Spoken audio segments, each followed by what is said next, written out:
3 drones abattus en 6 minutes, 0 avertissement officiel, le calcul ne tient pas. Cette disproportion brutale révèle un fossé dangereux entre les communiqués rassurants et la réalité d'un ciel déjà disputé au-dessus du Burkina Faso.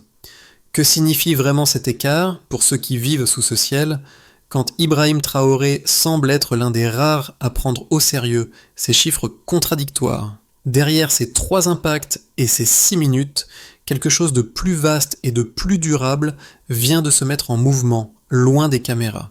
Ce récit promet de dévoiler non seulement comment un pays sous-estimé a repéré une menace invisible, mais surtout pourquoi ce moment précis pourrait redéfinir l'équilibre stratégique du Sahel pour les années à venir. Le bénéfice pour le spectateur est clair, comprendre en 10 à 12 mots comment une intrusion aérienne apparemment mineure peut devenir l'indicateur d'une transformation géopolitique majeure. Mais derrière cette promesse se cache un risque que beaucoup n'osent pas nommer. Si 3 drones ont pu traverser le ciel sans être détectés par les autorités, combien d'autres ont déjà cartographié les zones sensibles du pays avant que quiconque ne s'en aperçoive? C'est là que se joue l'enjeu central. La souveraineté aérienne n'est pas qu'un concept militaire, c'est la frontière ultime entre l'autonomie d'un État et la vulnérabilité imposée par des acteurs invisibles. Et si le Burkina Faso a réussi cette première riposte, une question subsiste comme un micro-hook qui ne disparaît pas. La victoire de cette nuit annonce-t-elle une nouvelle ère ou seulement une pause fragile avant la prochaine intrusion? La première révélation est tombée comme un éclat discret. 3 trajectoires relevées à des heures différentes, dessinaient pourtant exactement le même couloir aérien. La seconde a été encore plus déstabilisante. Ce motif répétitif, apparemment anodin, apparaissait déjà dans les rapports militaires compilés depuis plus de 14 jours. Ces 2 indices, mis côte à côte, suffisaient à montrer qu'il ne s'agissait plus d'événements isolés, mais d'un schéma construit, méthodique, pensé par un acteur extérieur qui testait les limites de la vigilance nationale.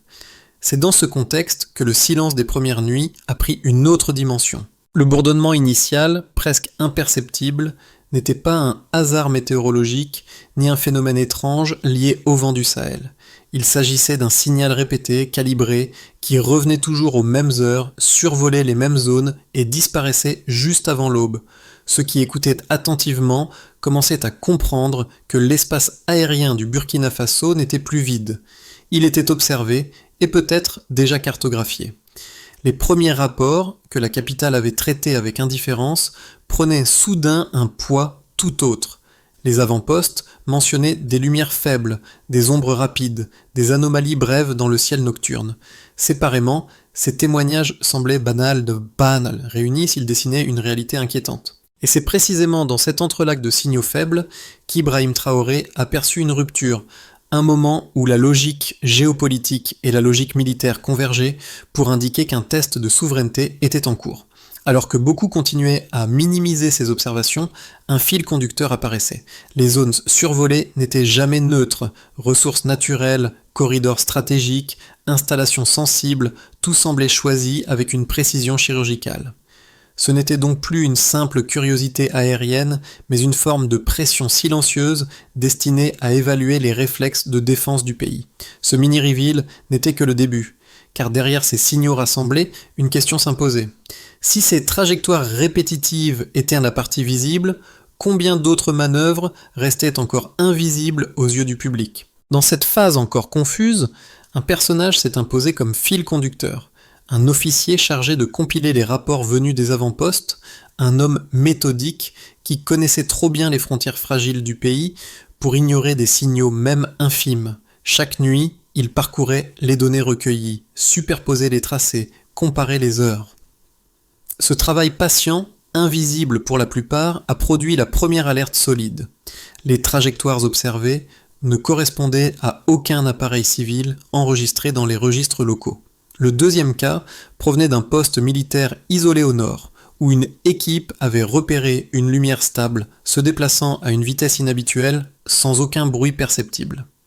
Les soldats, habitués aux drones commerciaux légers, avaient immédiatement compris que la signature lumineuse n'avait rien de familier. Leur témoignage, d'abord écarté comme une erreur d'estimation, a trouvé une cohérence nouvelle lorsque les relevés d'altitude ont été croisés avec d'autres observations. Ces microcases, mises bout à bout, formaient une base d'analyse crédible. Et c'est dans cet enchaînement d'indices ténus qu'Ibrahim Traoré a perçu quelque chose de plus profond, un test de réactivité conçu pour évaluer le seuil de tolérance du pays. Là où d'autres voyaient seulement des anomalies locales, lui identifiait une logique stratégique. Cette intuition n'était pas un élan instinctif, mais le résultat d'une vigilance nourrie par des mois d'observation dispersées. Les signaux faibles, loin d'être des détails, devenaient les premières pierres d'un récit qui allait bientôt basculer vers l'urgence. Le moment où tout bascule, tout a commencé par un détail presque trop discret pour être pris au sérieux. Une déviation de trajectoire enregistrée par un radar vieillissant juste avant 3 heures du matin. Le signal était faible, irrégulier, mais il revenait exactement à la même heure et le lendemain. Puis le surlendemain. Les opérateurs, d'abord hésitants, ont remarqué que l'altitude variait légèrement d'une nuit à l'autre, comme si l'appareil testait différents couloirs pour évaluer la portée des capteurs au sol. Cette répétition n'était plus un hasard. Lorsque les premiers rapports consolidés ont été transmis, le doute n'était plus permis, quelque chose sondait le ciel du Burkina Faso. Les zones touchées n'étaient pas de simples espaces vides. Elles formaient un arc précis autour d'installations sensibles, comme si quelqu'un redessinait silencieusement une carte stratégique. À ce moment-là, Ibrahim Traoré comprit que l'observation extérieure n'était plus une hypothèse. C'était déjà une manœuvre active. L'intrusion devient une confrontation. Les nuits suivantes ont été le théâtre d'une montée en tension brutale. Le bourdonnement devenu familier approchait, s'attardait, puis disparaissait brusquement, comme s'il anticipait chaque tentative de localisation. Les soldats, mobilisés en urgence, observaient le ciel tout en croisant les relevés radars. À chaque nouvelle apparition, les trajectoires se faisaient plus basses, plus rapides, comme si les opérateurs extérieurs cherchaient à franchir un seuil critique sans déclencher une réaction immédiate. La décision de passer en surveillance continue a marqué un tournant. Ce n'était plus une collecte de données éparses, c'était une mobilisation nationale. Les équipes techniques ont recalibré les fréquences, renforcé les zones mortes, relié les postes isolés à un réseau improvisé mais fonctionnel. Le pays entier se transformait en capteur géant. Puis la nuit décisive est arrivée. À 03h04, un premier signal fort a percé le silence. Vitesse excessive, altitude trop basse, signature inconnue. Cette fois, la manœuvre était trop agressive pour être ignorée. Les opérateurs ont verrouillé la cible. Les unités au sol se sont alignées. Tout s'est joué en quelques secondes. Le premier drone a été neutralisé immédiatement. Le deuxième a tenté une manœuvre brutale vers l'est, mais la recalibration des radars l'a rendu visible malgré sa faible signature. Le troisième a fui vers le sud, cherchant les zones mortes traditionnelles. Mais ces zones n'existaient plus. En moins de 6 minutes, les 3 appareils étaient tombés. Le silence après la détonation. Le calme qui a suivi n'avait rien d'apaisant. C'était un calme lourd, presque électrique. Les soldats observaient le ciel comme s'il pouvait, d'un instant à l'autre, s'ouvrir à nouveau. Les techniciens, eux, analysaient les débris, comparant les matériaux, enregistrant les fréquences restantes. On découvrit rapidement que les drones n'étaient pas des modèles commerciaux, mais des appareils avancés, modifiés, pour échapper à des systèmes bien plus modernes que ceux du Burkina Faso. Pour Ibrahim Traoré, la victoire était réelle, mais elle n'était pas simple. Elle révélait un adversaire déterminé, capable d'investir des ressources importantes pour tester la défense d'un pays qu'on disait trop faible pour réagir. Ce n'était donc plus une question de neutraliser 3 drones, c'était la prise de conscience que la souveraineté aérienne devait désormais être défendue chaque nuit. La ligne de base était simple. Pendant des mois, le ciel semblait calme, les relevés radars affichaient des variations minimes et aucune anomalie structurée n'apparaissait dans les journaux de surveillance. Puis la rupture est arrivée, nette, mesurable, des altitudes inhabituelles, des vitesses irrégulières, des trajectoires répétées. Ce passage du normal à l'anormal n'était pas une impression subjective, c'était un delta clair, documenté, impossible à ignorer. Le premier chiffre marquant concerne l'altitude du premier drone, 2000 mètres. Cette valeur révélait une hauteur choisie pour contourner la plupart des radars vieillissants du pays ce qui trahissait une analyse préalable du dispositif burkinabé. Le deuxième chiffre provient du deuxième appareil, intercepté plus bas, à 1500 mètres. Cette diminution nette montrait une tentative d'adaptation des opérateurs ennemis, testant la position des zones mortes aériennes connues. Le troisième chiffre concerne la vitesse du premier drone détruit, 400 km/h, une vitesse trop élevée pour un appareil civil, indiquant un modèle conçu pour l'intrusion discrète et l'esquive rapide. Ces trois mesures, loin d'être isolées, formaient la base d'une analyse qui dépassait largement le cadre technique. Car lorsque les données furent croisées, une conclusion s'est imposée. Les intrusions n'étaient pas improvisées, mais calibrées. Les variations d'altitude correspondaient exactement aux angles morts théoriques déjà identifiés dans d'anciens audits militaires. Les vitesses observées reflétaient des trajectoires capables de traverser la moitié du territoire en quelques minutes sans provoquer d'alarme. Les équipes de surveillance ont ensuite modélisé les itinéraires. Chaque tracé suivait un schéma proche.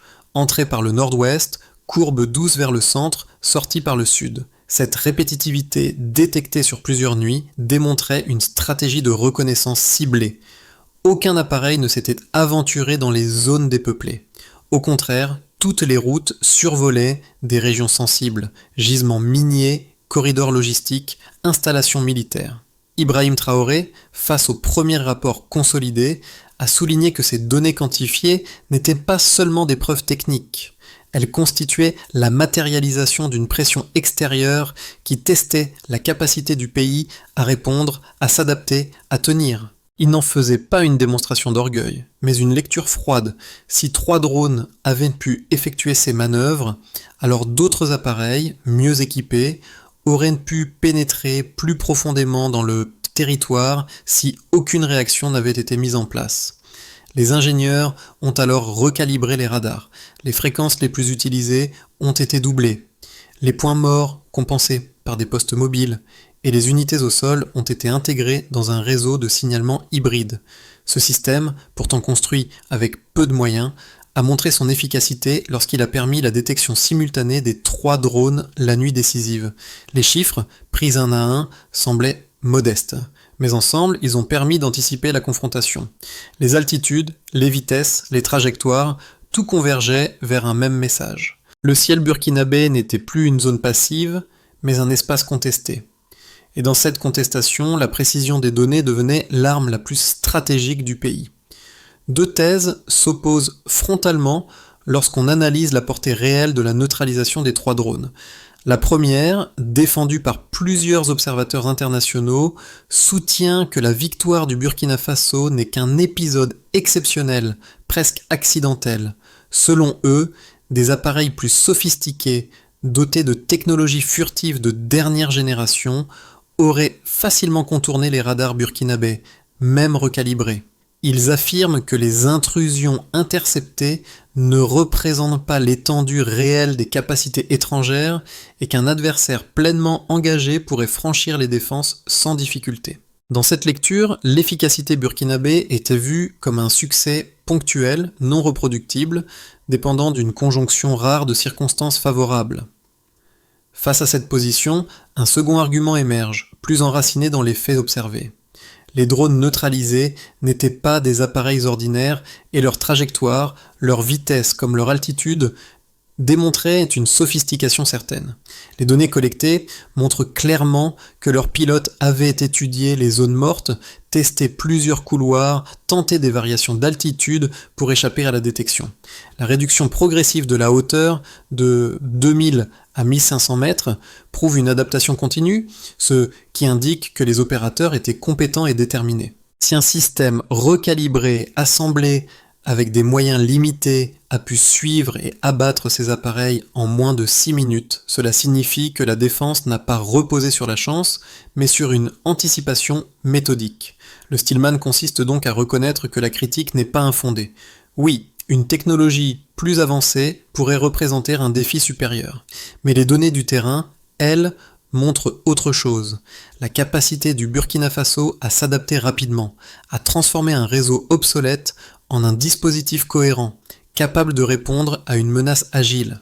La question n'est donc pas de savoir si le pays peut rivaliser avec les puissances les plus avancées, mais s'il peut surprendre par sa résilience, son ingéniosité et son aptitude à transformer l'adversité en avantage opérationnel. Et sur ce point, les faits parlent d'eux-mêmes. Un seuil vient d'être franchi. Ce basculement n'apparaît pas dans les chiffres, mais dans la manière dont le pays a réagi une fois les 3 drones neutralisés. Jusque-là, l'intrusion semblait un simple test technique.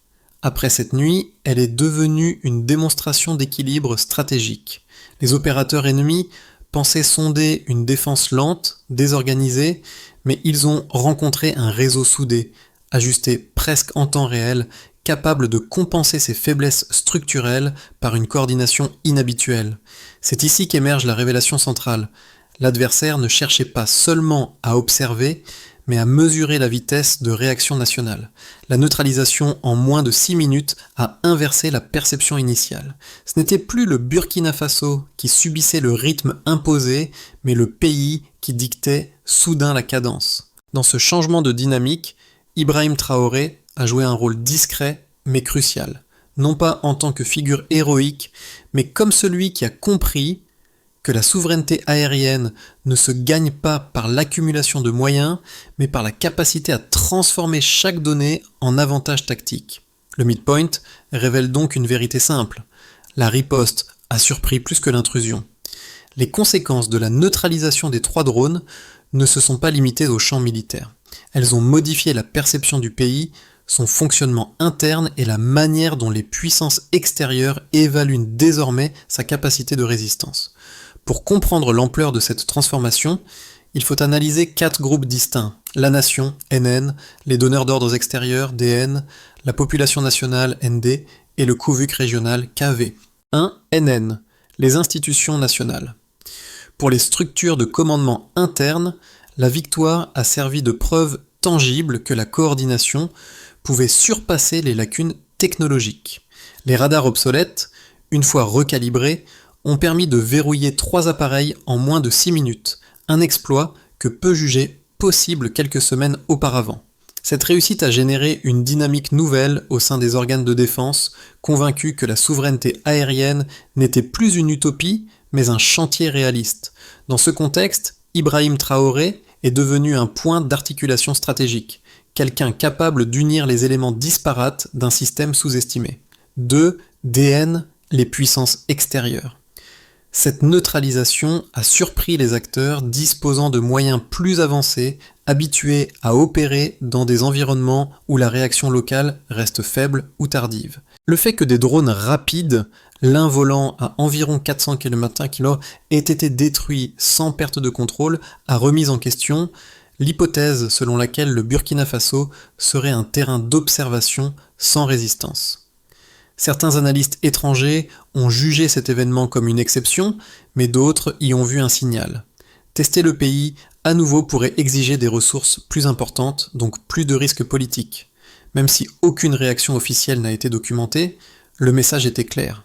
La région n'est plus totalement ouverte. 3. ND, les citoyens burkinabés.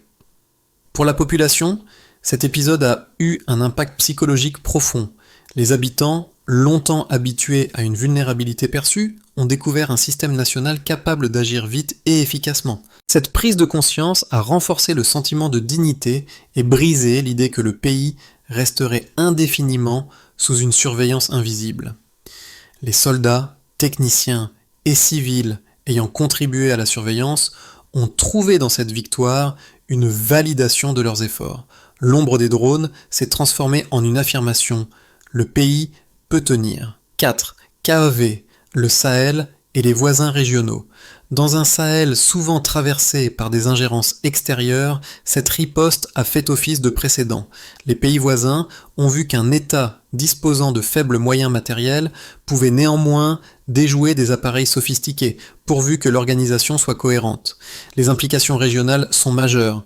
Si le Burkina Faso peut le faire, alors d'autres nations pourraient adopter des stratégies similaires pour reconquérir leur souveraineté aérienne. Cela redéfinit les rapports de force dans une zone où la maîtrise du ciel conditionne souvent la stabilité politique. Au croisement de ces 4 groupes, une certitude s'impose. L'événement n'a pas simplement abattu 3 drones, il a réintroduit le Burkina Faso dans la carte stratégique. Et dans cette nouvelle configuration, Ibrahim Traoré apparaît comme l'architecte discret d'un basculement durable.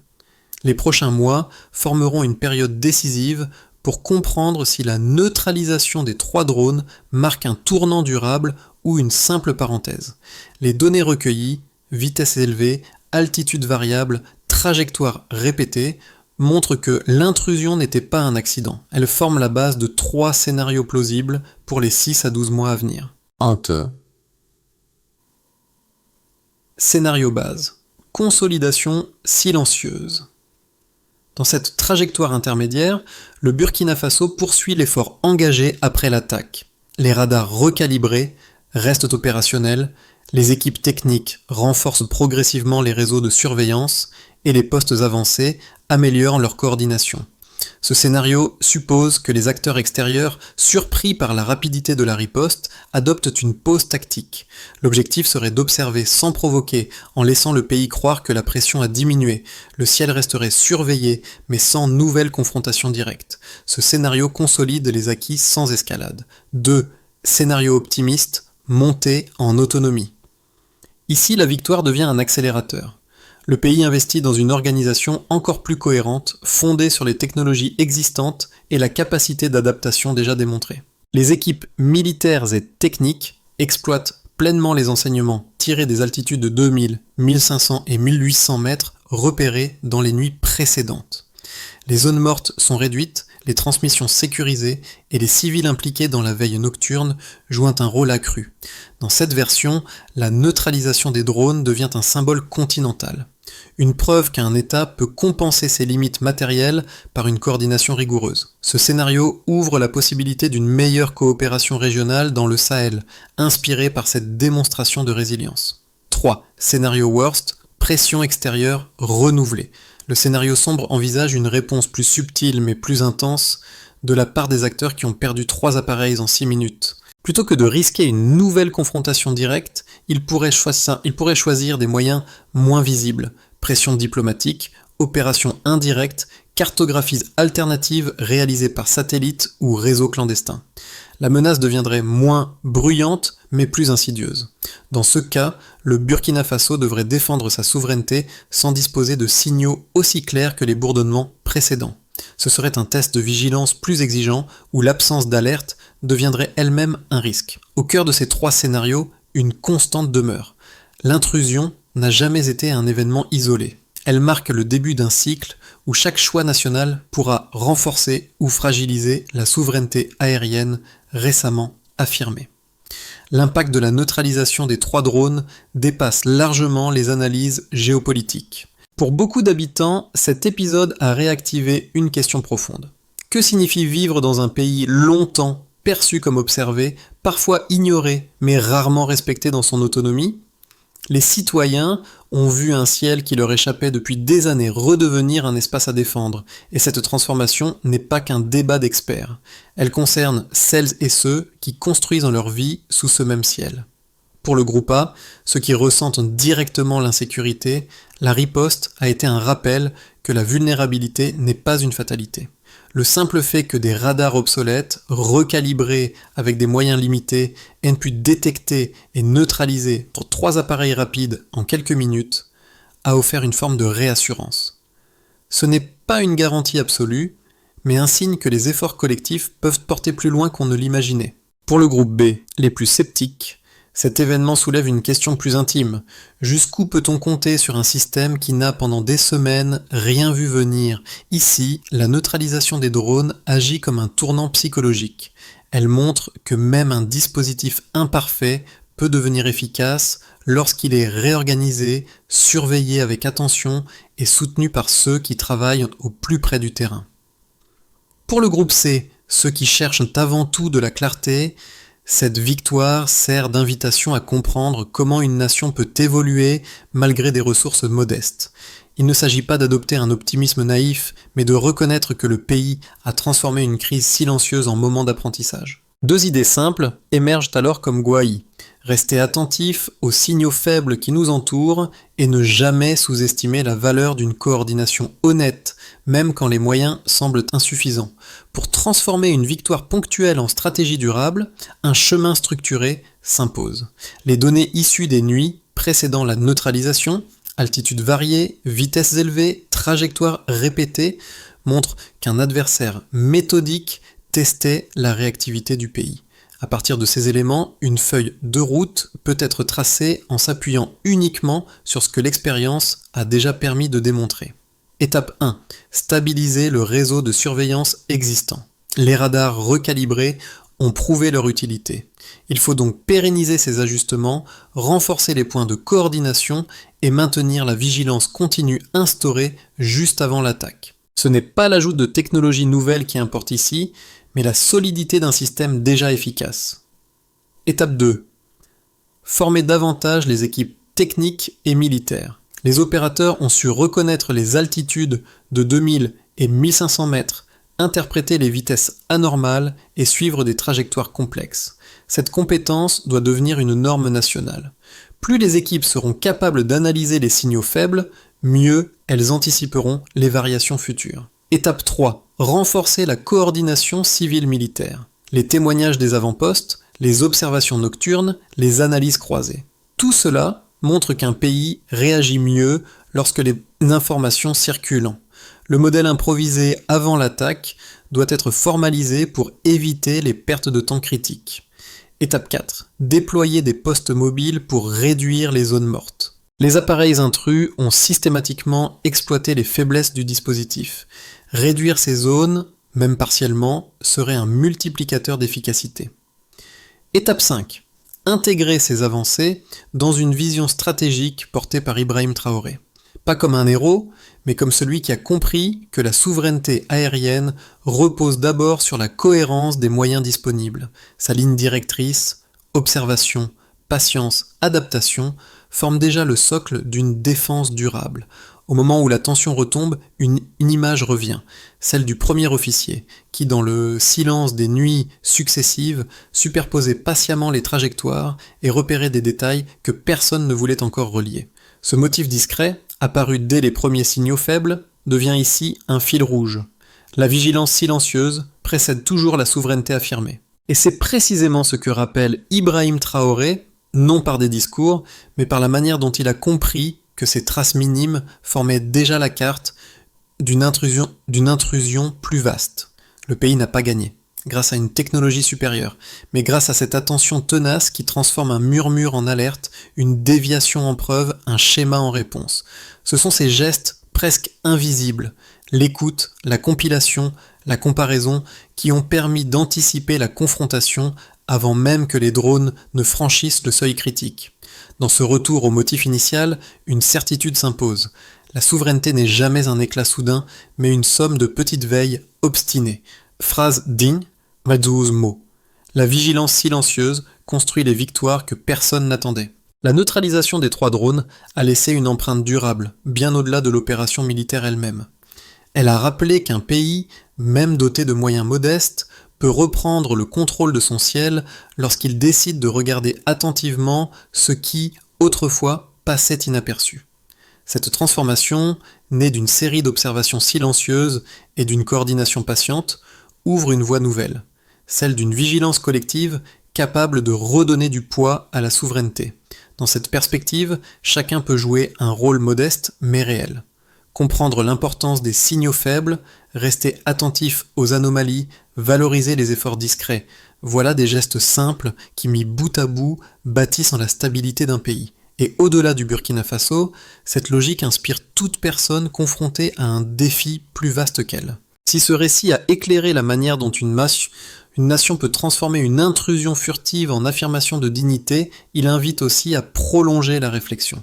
Que retenez-vous, vous-même, de cette capacité à répondre, non par la force brute, mais par l'attention et la cohérence ?